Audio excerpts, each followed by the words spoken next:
2024 Hyundai Kona first look, bigger, more EV-focused than before. The funky little SUV isn't so little anymore, and its electric variant is getting more attention. For Hyundai, the tiny Kona is a big deal.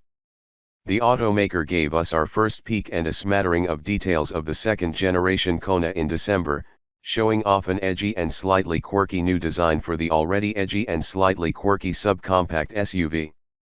Now we've had our first up-close, in-person look at the 2024 Hyundai Kona at its world and North American debuts. The cheap and cheerful crossover won fans by driving like a tall hatchback, though it was hampered by a cramped second row and small cargo hold. Hyundai addresses both shortcomings with a longer wheelbase, adding a couple of inches to the distance between the new Kona's axles, making it one of the larger offerings in the B segment. Hyundai introduced the Kona in 2017 and it became available in North America in 2018. It is positioned below the Hyundai Tucson and was the entry-level choice until the smaller, cheaper Hyundai Venue came on the scene in 2019. The Kona is still key to attracting younger buyers who will move on to other models, said Jose Munoz, president and CEO of Hyundai Motor Company.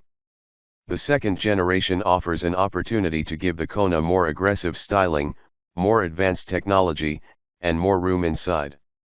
The 2024 Kona is about 6 inches longer and slightly wider, with a rear opening that is both taller and wider. It also looks markedly different than its predecessor, with the seamless horizon lamp, full-width LED unibrow, being both distinctive and a first for Hyundai. The front-end design mimics that of the Hyundai Stereovan sold overseas, but without any cut lines. Hyundai Motor Group Executive Vice President and Head of Hyundai and Genesis Global Design Center Sang-Yup Lee did not want a traditional front end because the all-electric variant will lead the new Kona family. Making Kona electric the priority changes everything. Hyundai reversed the normal development process in which a new model starts with internal combustion engine, ICE, versions and later adds an EV variant, which results in a shorter life cycle for the electric iteration and compromises its design and packaging. So for this second-gen Kona, the Kona EV took priority over the others, which were adapted from it, not the other way around.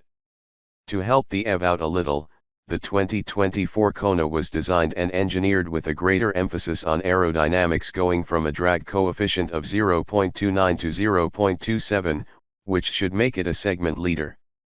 But the SUV also gained weight, so driving range, even with the slipperier shape, is expected to be little changed from the outgoing Kona EV. At the North American reveal, Hyundai announced an internally estimated range of approximately 197 miles on a charge for the standard battery model, and 260 miles for the bigger setup. The EV has body color wheel arches. They are a contrasting dark gray on the ICE models, a black line along the bottom, and chrome molding that runs along the belt line and kicks up, hockey stick style, to meet the rear spoiler. The body is notable for its sharp crease lines and wheel sizes that increase from 18 inches in diameter to 19. Interestingly, there are no plans for a panoramic sunroof, but the new generation has a flat floor, 30% slimmer front seats to provide more legroom to those seated in the second-row bench seats, and mesh headrests of a breathable material. It also uses bio-leathers and suedes. The focus of the minimalist interior are the two 12.3-inch displays that live under a single piece of glass, so you might not immediately notice unusual details such as the gear shift on the steering wheel, which frees up more open storage space in the center console. There is a very small frunk in front, with enough space to store charging cables but little more. The case for old bones. The 2024 Kona carries over the same powertrains and K3 platform as the current crossover. The architecture is versatile enough to support an internal combustion engine, hybrid, and battery electric SUV, and the decision to keep using the existing bones will help keep costs down, even for the EV, Lee says.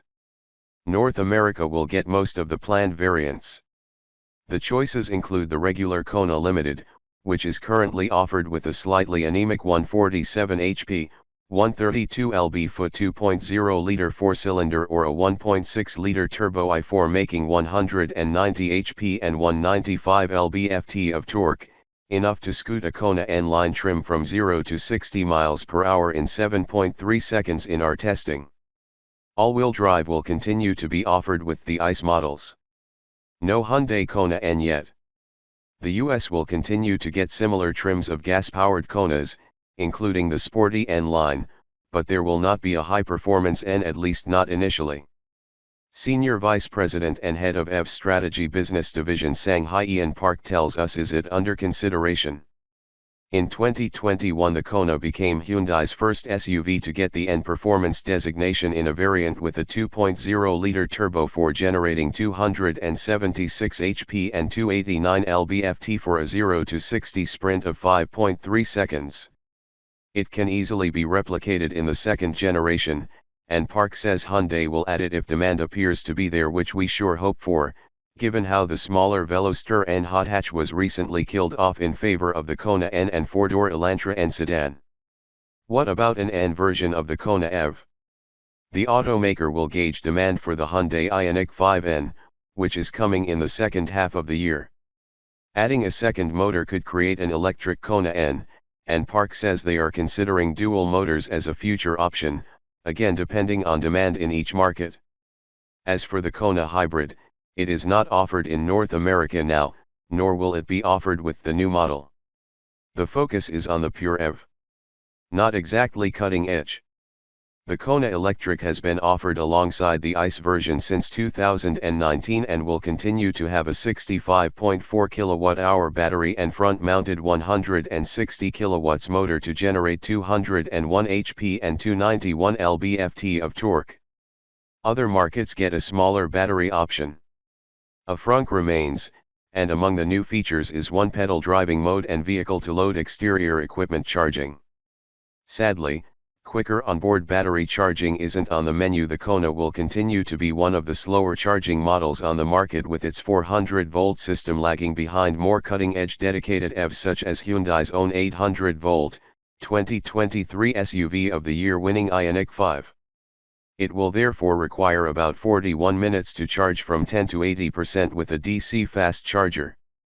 Park says Hyundai will continue to work to develop technology to lower charging times, and over-the-air updates could improve charge times in the future. We expect the driving range figure to land around 260 miles, though the EPA rating has not been finalized. Moving to the automaker's EGMP dedicated electric vehicle platform, the one used by the Ioniq 5, is the ultimate goal for the Kona, but that will also make it more expensive in a price-sensitive segment and at a time when affordability of EVs in general is an issue. Keeping the EV on the K3 platform provides a more affordable EV that is still capable, Lee says.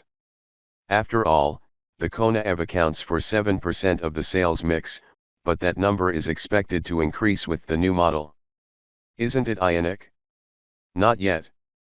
Because the SUV Kona does not migrate to EGMP yet, the Kona keeps its name and does not join the Ioniq sub-brand. The expectation is the third-generation Kona will make the move, at which point it could be renamed. Hyundai has 11 EVs planned by 2030 in a bid to become the electric vehicle leader. Global production begins in March for the European market, followed in April by the hybrid.